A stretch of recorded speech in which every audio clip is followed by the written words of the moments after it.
ఇవాళ మనకి కిచెన్లో మనకి వేడి వేడి రైస్, అలానే వేడి వేడి రసం, వేడి వేడి బంగాళదుంప కర్రీ అండ్ పొద్దున్న చట్నీ.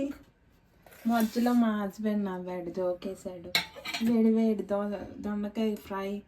ఇప్పుడు నేను సర్వ్ చేసి మా హస్బెండ్కి పెడతాను వేడి వేడిగా, ఎందుకంటే మా ఆయన చల్లగా ఉందని రసము ఫ్రై ఇవన్నీ చేయమన్నాడు, అందుకే చేశాను.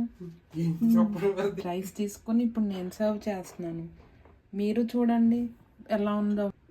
ఓకే, ఫస్ట్ మనం రైస్ పెట్టుకున్నాం. ముందుగా ఆలు వేసుకున్నామా దొండకాయ? ఓకే, బంగాళదుంప వేద్దాం ఫస్ట్, తర్వాత కొంచెం మళ్ళీ దొండకాయ వేద్దాం.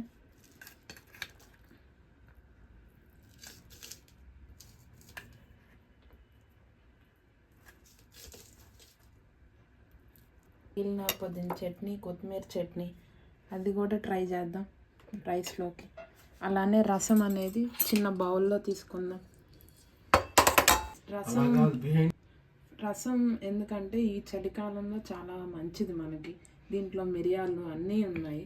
సో రసం తాగితే జలుబు కానీ దగ్గు కానీ ఏమైనా ఉంటే అన్నీ పోతాయి. సో లాస్ట్లో మనం ఈ కర్రీస్తో తిన్నాక రసంతో తింటే ఫుడ్ అనేది చాలా బాగుంటుంది. ట్రై చేయండి మీరు కూడా.